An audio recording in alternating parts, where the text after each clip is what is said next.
Ex-girlfriend insists she didn't cheat. A thorough exploration of love, lies, and the line between moving on and infidelity. Chapter 1. The shock of a sudden breakup. I'm Mark, a 25-year-old Dutch guy, and until recently I thought I had found a stable future with my ex-girlfriend Ania, who's Polish and 20 years old. We had been together for 3 years. One of those years spent living under my roof in the Netherlands. We joked about bridging our cultures with humor and patience. Yet everything crashed in a matter of days. I can still picture it, a Friday night, 6 p.m., me trudging home from a brutal 70-hour outdoor project in another city, completely wiped. My mind was set on hugging Ania, maybe ordering some takeout, then collapsing into bed. But when I opened my front door, I found her fully dressed, hair done, makeup on, fancy clothes. She looked poised at the threshold, as if she wanted to be gone before I walked in. "Are you going?" I asked, fatigue gripping my voice. She glanced at me briefly, eyes darting away. "You need to be alone." Then, without explanation, she whisked out the door. The abruptness left me disoriented. We'd never had a fight that day. Why this sudden departure? My body, battered from 70 hours of physical labor, couldn't handle the adrenaline spike I felt. Anxiety flared, prompting me to call a friend over to keep me from doing anything rash, like chasing after her or jumping to conclusions. My friend tried to calm me down while I paced the living room, imagining worst-case scenarios. Where could she go at this hour, dressed so nicely? At 11 p.m., a text arrived from her. "I'm with a girlfriend. I'll stay the night." The pit in my stomach grew. If she truly needed space, fine, but the cryptic manner left me uneasy. I tried to be reasonable, telling myself she's an adult, she can crash at a friend's place. However, my gut roiled with suspicion. Saturday dawned, and I was a mess. Still no word from Ania until late afternoon, when she sent a brief message. "I won't come home again tonight." My heart pounded. What is going on? I confided in some mutual friends who hinted they heard she planned a trip to the sea with someone. But no details. My mind reeled. Was she hooking up with someone new? Or was she truly just at a beach with girlfriends? My exhausted body begged me to sleep. So once more, I forced myself to calm down. She must know what she's doing. Sunday arrived silent. The entire morning, no texts, no calls. My fear soared until she finally returned in the evening, looking disheveled and lost. I braced for an argument, or maybe an emotional apology. Instead, she calmly ended our relationship in less than 10 minutes. "I've forced myself for months," she said, eyes distant. "We're not compatible. Our cultures clash, we can't communicate well in English, and I'm not being true to myself." She said she'd been planning to end it for a while. I sat there, stunned, barely comprehending how quickly she was unraveling our 3-year bond. Moments later, she left again, presumably to stay with that girlfriend. And I was alone in the living room, the echo of her final words haunting me. Chapter 2. 3 years together. And 1 year living under my roof. To grasp the magnitude of this breakup, you have to know how much we'd intertwined our lives. Ania and I met when she was a bright-eyed 17-year-old Polish student visiting the Netherlands on a cultural exchange. I was 22 at the time, volunteering at the same event she attended. We hit it off. Her playful jokes about Dutch cheese, my fascination with her Polish background. The language barrier at first was comedic. We defaulted to English, which neither of us spoke perfectly. Over the next year, we kept in touch through social media, exchanging voice notes, leaning on Google Translate when needed. She visited the Netherlands again, and by that time, we were officially dating. The spark was real. We overcame language missteps with laughter. We taught each other slang from our native tongues. I showed her tulip fields. She introduced me to pyrogy. We dreamed of a future bridging our worlds, maybe travelling across Europe. When she turned 19, she moved into my place to be closer to her new job. She insisted she wanted independence from her Polish family, who were somewhat strict. We navigated living together, me, a neat freak, her, more laid back. We argued sometimes about household chores or cooking styles. But for the most part, it felt good, like an adventure. At least, that's how I perceived it. Sure, there were cultural collisions. She'd complain that I was too direct, a typical Dutch trait, I guess, while she said Poles prefer more subtlety, but we laughed it off, trying to learn from each other. I taught her bits of Dutch, she taught me bits of Polish.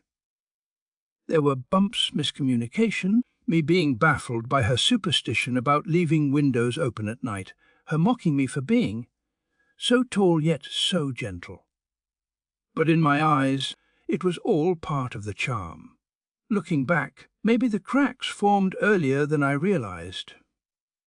She'd confide sometimes that she missed home, that living in the Netherlands wasn't her dream.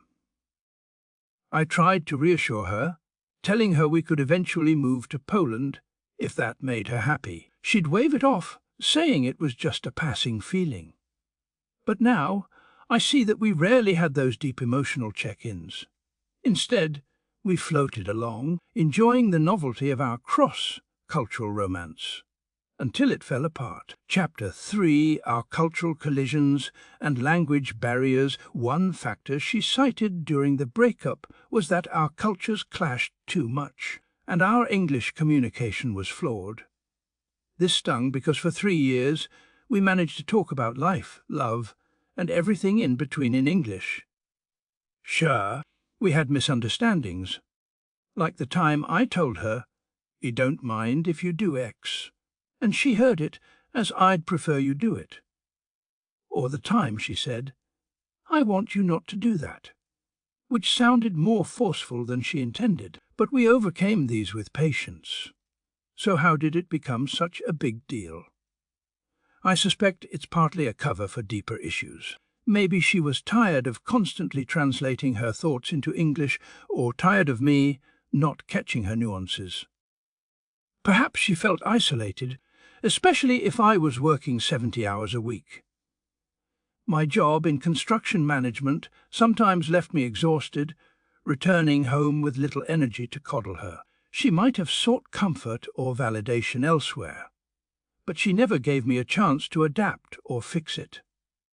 Just ended it in a flash. Her reason about core cultures clashing also includes the fact that I was more direct about finances and personal space, while she found it cold. For instance, I expected us to split groceries proportionally to our incomes, but she felt that was unromantic. I never realized how deeply those small differences weighed on her. Chapter 4, Friday night's tornado of confusion. Returning to the weekend of the breakup. That Friday remains seared in my memory. I arrived at my own front door after a grueling, physically draining project. My muscles ached, my eyelids heavy. I remember opening the door, seeing Ania in a stylish outfit, hair curled, makeup pristine. She froze like a startled deer, probably not expecting me so soon. I was too drained to interpret her expression properly. At first, I thought maybe she planned a surprise date, but her face held no warmth. "Where are you going?" I asked softly. She avoided my gaze. "I need to be alone." No explanation, no mention of who she was meeting. She brushed past me, the scent of her perfume lingering. I watched her go, heart pounding with an uneasy feeling. She never hesitated to tell me about her outings before. Something was off. I called a friend to keep me company, anticipating my own panic would escalate. Indeed, I started imagining all sorts of scenarios. Maybe she was meeting a new friend, possibly a new boyfriend. My friend tried to calm me, suggesting we wait for her to text. That entire evening I fidgeted, glancing at my phone every minute. I was stuck in that half-sleep, half-panic state that only raw exhaustion fosters. At 11 p.m. her text arrived. "I'm with a girlfriend, staying the night." My heart sank. Typically, I knew her circle of girlfriends, but she didn't say which. And staying the night, out of nowhere. My friend told me not to blow it up, so I forced myself to sleep on it, though I hardly got any rest. Chapter 5, Saturday's growing dread. Waking up Saturday. I hoped she'd return with an explanation. She didn't. Midday, a mutual friend hinted that Ania mentioned going to the sea, possibly with her female coworker, or so the friend thought. That day drifted by in a haze. I texted Ania, but hours passed with no response. Finally, at 5 p.m., she wrote me a short, chilling message. "I won't come home tonight either." Everything in me screamed alarm. But she gave no details, so I tried not to make accusations. My friend again told me, "Don't jump to conclusions, maybe she truly needs space." Meanwhile, my mind pictured her with someone else. Or maybe she was truly alone, sitting by the sea, thinking about our relationship. The uncertainty gnawed at me. But I was physically and emotionally drained from my 70-hour shift. It felt like I was living in a surreal fog, letting time pass, hoping she'd come to her senses. That night, I slept fitfully. Each time I woke, I'd check my phone. Nothing from her. My friend suggested we drive to the coast, search for her. But that felt invasive, like I'd become a stalker. So I endured, praying Sunday would bring clarity. Chapter 6, Sunday evening. A 10-minute goodbye. She returned on Sunday evening, stepping into our living room with an odd emptiness in her eyes. I was on my feet, trembling from pent-up tension. Before I could ask where she'd been, she quietly said, "It's over," and motioned for us to sit down.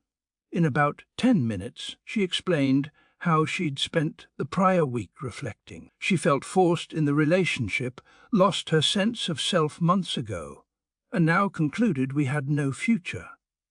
She cited cultural differences, communication struggles, her inability to feel comfortable in my environment. Then, in a calm tone, she said, "I need to end this." My jaw dropped. I wanted to ask if there was someone else, but her manner suggested she wouldn't reveal anything. She insisted it was about her personal freedom. "We can't keep going," she said, eyes flicking away. Then, just as swiftly, she left again, telling me she'd stay with that girlfriend. The abruptness felt like a punch to the gut. 3 years undone in minutes. My tears stung my cheeks. I called out after her, but she refused to engage further. I felt hollow, furious, blindsided. The house we built, her polished decor, my Dutch touches, now felt like a shell.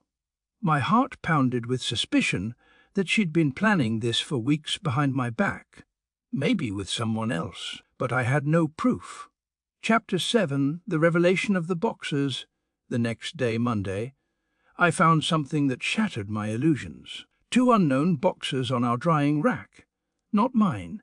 They were a different size and style I never used. My head spun.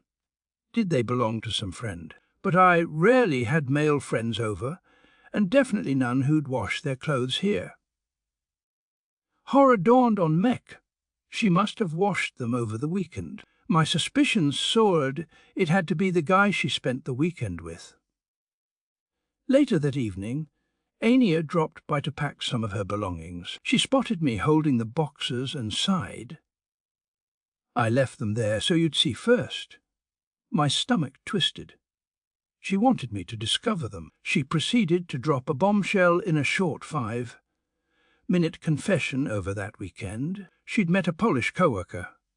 The same coworker she'd apparently been texting for weeks. Friday they slept in his car, Saturday in a hotel. Then, after she officially broke up with me on Sunday, she spent that night hooking up at his place. I stared, rage swirling in my chest. "So you ended it on Sunday night?" yet slept with him right afterward. She insisted they had no physical contact until after our official breakup. That apparently made it not cheating, in her view. The boxers and other hotel laundry were from him, which she decided to wash. She sounded half apologetic, half proud. I was livid but also numb. She repeated her claim. There was no sex before the breakup, so I did nothing wrong. I found it impossible to believe. They shared a hotel, they texted for weeks. The emotional betrayal alone felt like cheating. She said, "We were just friends before that day."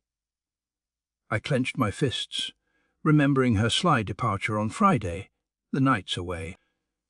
"Even if no sex happened then," I growled, "you were still investing emotionally in another man while with me." She only shrugged. "I see it differently." Then she walked out, leaving me trembling with heartbreak and fury. Chapter 8. The hotel, the car, and the lies.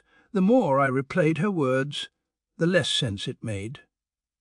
She claimed she found clarity that weekend, that hooking up only happened Sunday night. But how do you spontaneously jump into bed with a coworker mere hours after ending a 3-year relationship? That suggests a lot of premeditation. My mind conjured the scenario. They'd likely texted intimately, building emotional and possibly physical tension. For them to get a hotel Saturday night indicated deeper planning. I spoke to mutual friends, some of whom tried to remain neutral. Others said they suspected something was off about her for weeks, noticing her giggles at random texts or references to a new friend. She'd apparently told them she was done with me. So I concluded she was monkey branching, cultivating a new relationship while still with me, waiting for the right moment to jump ship. The car, the hotel, the Sunday fling were aught of a well-timed exit. But she insisted he was lonely. I only had him as a friend, realized I loved him after the break. Right, that reeked of denial. Meanwhile, I heard from a friend that her new coworker also had a girlfriend, so he, too, was planning to break up soon. So both were basically unfaithful, each leaving their partner to be with the other. Knowing that hammered home how orchestrated it seemed, this revelation made me physically sick. For 3 years, I gave her a life in the Netherlands. My home, my resources. We overcame cultural challenges. She claimed gratitude. And in return, she left me in the cruelest way possible, swiftly hooking up with a new man. My emotions swung between heartbreak, anger, and pity for myself. Chapter 9. The post-breakup bombshell. When did it begin? Days later, I discovered updates about her new fling. She posted on social media references to a special someone, though not naming him. My mutual friends said she moved into an apartment with him, waiting for his ex to vacate. That hammered the final nail in the coffin. They had planned everything. She must have known weeks earlier. That final weekend was just the official break, but emotionally she was gone long before. I confronted her via text, asking, "So you truly had nothing physical before Sunday night? Hard to believe you share a hotel room yet do nothing?" She repeated, "We just talked. We needed a calm space. We only had intercourse after I told you it was over." My blood boiled. Even if that's true, you don't run to a hotel with someone unless there's an emotional affair in place. She refused to see it as cheating, insisted it was not physical until after we ended. Meanwhile, I raged inside. I vented to my best friend in Dutch, calling her Netterjek, a crazy for thinking it's not cheating. The friend offered sympathy, telling me not to waste energy proving her wrong, but I couldn't help it. She was rewriting the narrative so she'd look innocent. She even convinced her mother and aunt that there was no cheating. That left me feeling helpless, as if she was spinning a false story to absolve herself. Chapter 10. Did she monkey branch from me to him? Online, I stumbled upon the term monkey branching. The concept, a person who doesn't let go of one vine in relationship until they securely grab another. They cultivate an emotional or mental affair, so they're never single. They just switch partners seamlessly. Reading about it made me shiver. It matched Ania's behavior perfectly, pretending we were stable while forging a deep connection with a coworker. Then she used a flimsy, abrupt, "I'm done," as the turning point.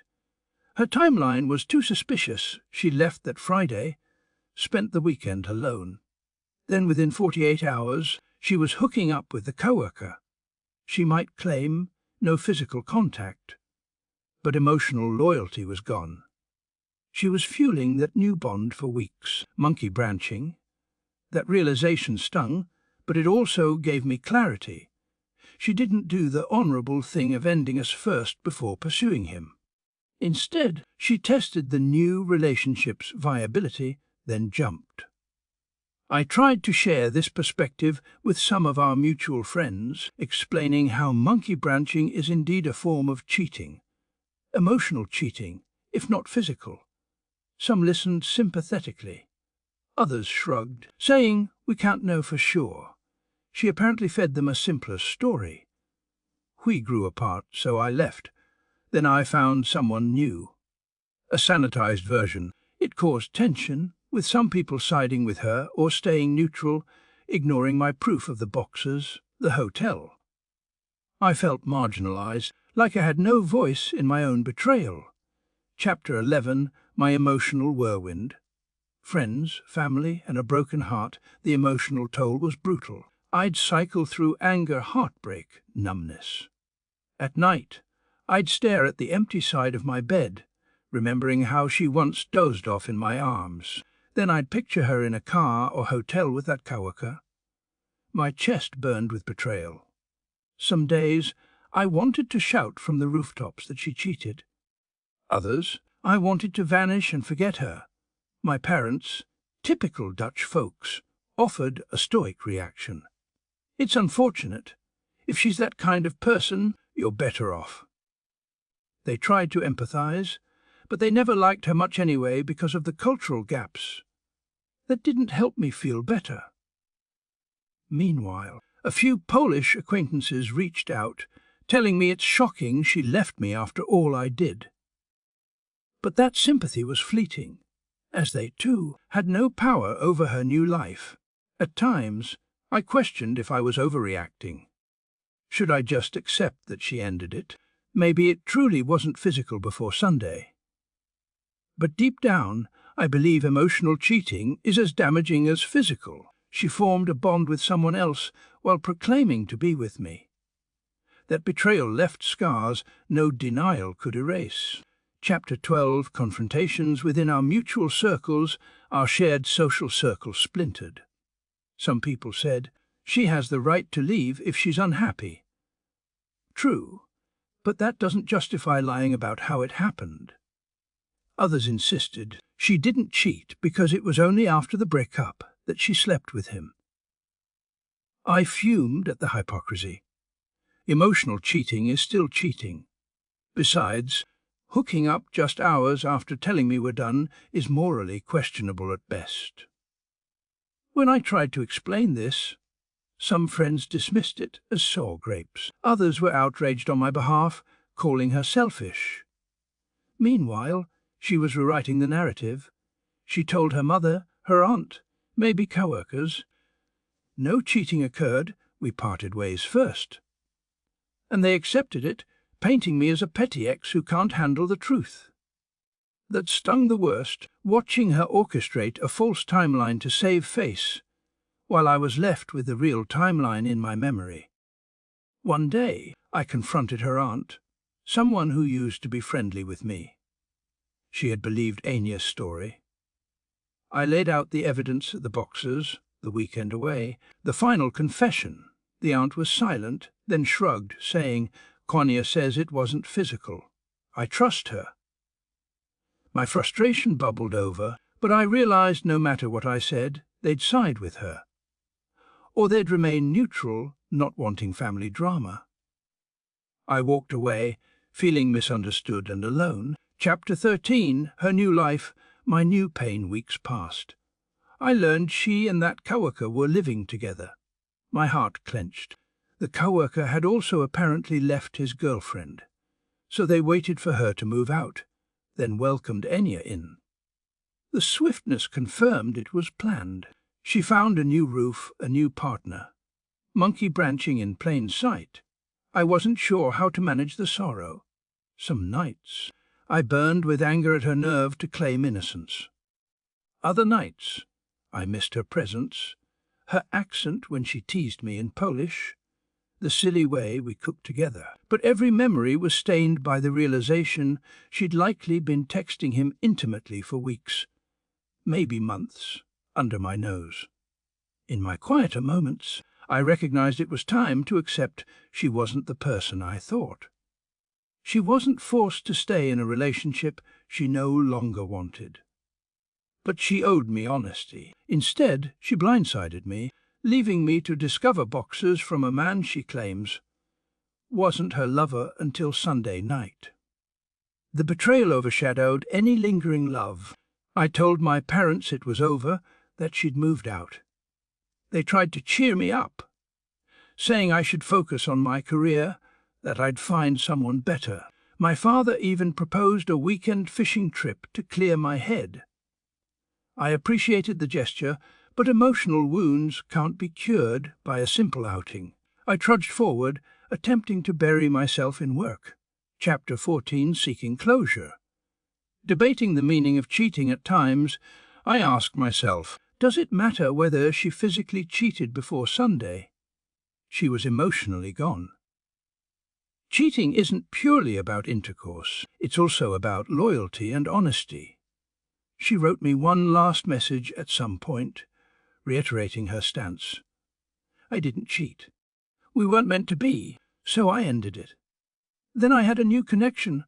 I'm sorry you're hurt. I stared at her text, fury rolling in my gut. If she truly believed that, she'd never understand the concept of emotional betrayal or the moral wrongdoing of monkey branching. She wanted a justifying narrative. Fine. I told her, think what you want. I know the truth. Then I blocked her, deciding enough was enough. No more rehashing. Friends who stuck by me tried to help me see a silver lining. At least you found out who she is now, not after marriage or kids. True, but it still hurt. Others asked if I'd dated again. Not yet. My heart needed time. They say the best revenge is living well, so I tried to channel my heartbreak into self-improvement. Redecorating my place, practicing a new hobby, reconnecting with old friends. I realized I yearned for closure, but closure might never come from her. So I had to find it internally. I told mutual friends I was done discussing her. Some insisted I speak out more, clear my name. But I realized life's too short. People who believe her let them. My conscience is clear. I didn't cheat. I didn't play two sides. I was blindsided. Chapter 15, Acceptance and the Road Ahead. Now, about 2 months after the breakup, I stand in front of my apartment window, gazing at the Dutch skyline.